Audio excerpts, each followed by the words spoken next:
Om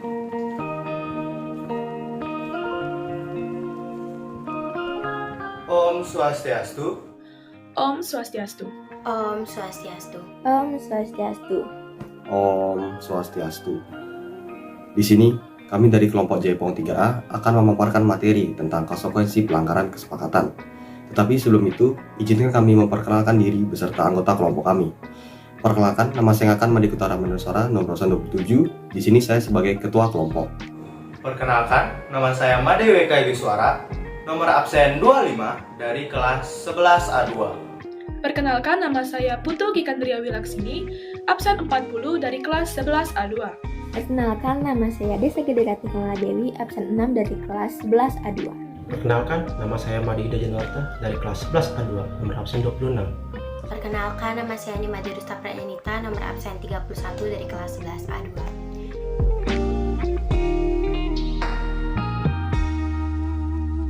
Pengertian dari kesepakatan atau sering disebut dengan pemufakatan bisa diartikan sebagai suatu sikap yang menyepakati suatu hal atau beberapa hal oleh pihak satu dengan pihak yang lain. Kesepakatan akan merujuk kepada suatu tujuan tertentu. Kesepakatan juga memiliki prinsip-prinsip yang adil, bertanggung jawab, dan memiliki konsekuensi hukum dan sanksi jika ada yang melanggar hasil kesepakatan bersama. Kesepakatan juga berkolerasi dengan norma, sebab norma adalah kesepakatan sosial. Kesepakatan bisa bersumber dari manapun, dari ajaran agama, adat, ataupun budaya. Umur norma bisa pendek, bisa juga panjang. Terkadang juga norma akan mengikuti perkembangan zaman. Karena norma mengikuti perkembangan zaman, norma bisa bersifat kaku, terkadang juga fleksibel.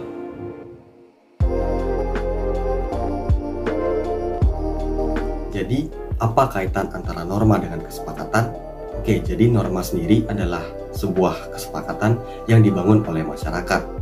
Biasanya norma dibuat sebagai aturan bersama, sebagai cara hidup bersama, dan juga sebagai pemandu untuk mencapai tujuan akhir bersama. Lalu kesepakatan sendiri dibuat melalui beberapa cara, melalui beberapa pertemuan dan diskusi yang mendalam, serta melibatkan beberapa orang dengan segala kepentingannya. Nah, jadi seperti yang dijelaskan tadi, norma memiliki kolerasi dengan kesepakatan. Karena norma itu sendiri merupakan suatu kesepakatan sosial. Kesepakatan adalah suatu sikap yang menyepakati suatu hal oleh satu pihak dengan pihak lainnya. Kesepakatan ini dilakukan untuk mencapai suatu tujuan tertentu dalam masyarakat. Sebagai sebuah kesepakatan, tentunya norma ini dibuat untuk dijalankan, bukan untuk dilanggar.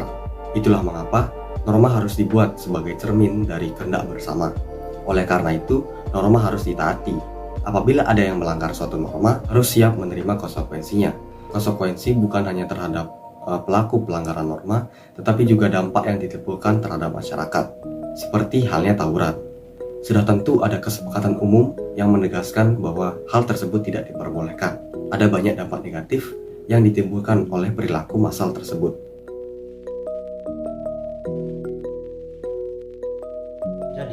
Pelanggaran kesepakatan adalah suatu tindakan yang bertentangan dengan kesepakatan, yang dimana kesepakatan itu telah disetujui oleh para pihak yang terlibat. Nah, dalam praktiknya, pelanggaran kesepakatan ini dapat bersifat sengaja atau tidak sengaja, namun tetap memiliki akibat hukum bagi para pelaku dan pihak lainnya.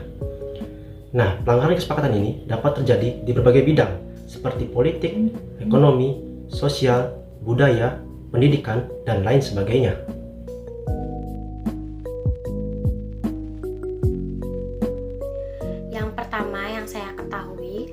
Tidak memenuhi janji atau kewajiban yang telah disepakati dalam suatu perjanjian atau kontrak. Misalnya, tidak membayar utang tepat waktu, tidak menyelesaikan pekerjaan sesuai deadline, tidak mengembalikan barang yang dipinjam, dan lain-lainnya.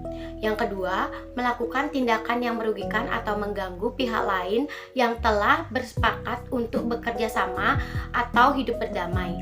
Misalnya mencuri, menipu, menganiaya, menghina, memfitnah, merusak, dan lain-lain. Yang ketiga, melanggar aturan atau norma yang berlaku di suatu tempat atau lingkungan. Misalnya melanggar lalu lintas, melanggar protokol kesehatan, melanggar etika profesi, melanggar tata tertib sekolah, dan melanggar lainnya lagi.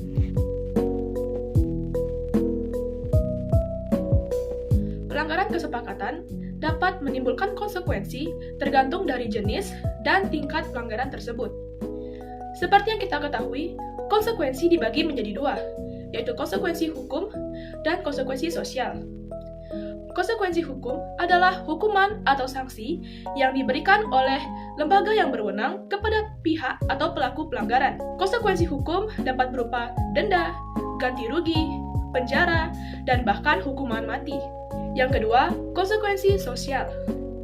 Konsekuensi sosial adalah dampak atau akibat yang ditimbulkan dari pelanggaran kesepakatan terhadap hubungan sosial pelaku dan pihak lain. Konsekuensi sosial dapat berupa kehilangan kepercayaan, kehormatan, reputasi, dan bahkan persahabatan.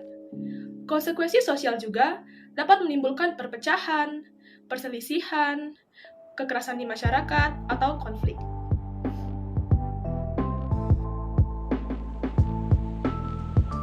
Nah, karena tadi teman-teman saya sudah menjelaskan apa itu kesepakatan antar norma, konsekuensi dari pelanggaran kesepakatan, dan juga contoh pelanggaran kesepakatan, kali ini saya akan memberikan beberapa tips untuk menghindari pelanggaran kesepakatan ini.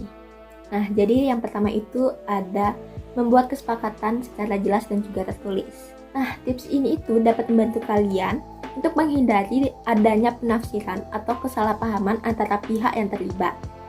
Nah, kesepakatan yang tertulis ini juga dapat menjadi bukti hukum bagi kalian jika kalian terjadi sengketa atau pelanggaran di kemudian harinya. Lalu yang kedua itu ada menjaga komunikasi yang baik dan juga terbuka.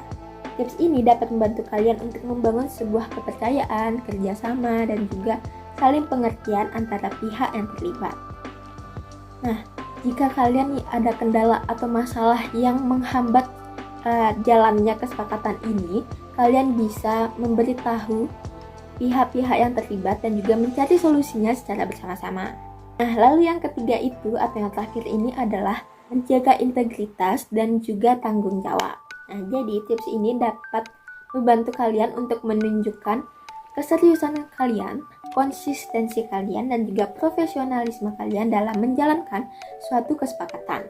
Nah, jika kalian sudah membuat kesepakatan nih dengan pihak lainnya, kalian jangan pernah sekalipun untuk mengingkari janji ataupun kewajiban dari kesepakatan itu. Karena kenapa? Karena jika kalian melanggar kesepakatan tersebut, kalian bisa segera mengakui kesalahan kalian tersebut dan juga meminta maaf kepada pihak lainnya. Nah, jadi kenapa sih kita harus menghindari pelanggaran kesepakatan ini? Itu karena hal itu dapat menimbulkan konsekuensi yang sangat merugikan bagi pelaku dan juga pihak lainnya. Tidak hanya itu saja, hal itu dapat merusak hubungan sosial kalian, membuat konflik, dan juga kalian bisa dapat sanksi hukum. Nah, kalian pastinya nggak mau dong dapat itu semua. Jadi, karena itu kita harus menjaga kesepakatan yang telah kita buat bersama dengan pihak lainnya. Oke, cukup sekian pemaparan materi tentang konsekuensi pelanggaran kesepakatan dari kelompok kami. Kami dari kelompok Jaipong 3A pamit undur diri. Akhir kata kami tutup dengan Paramesanti. Om Santi Santi Santi Om.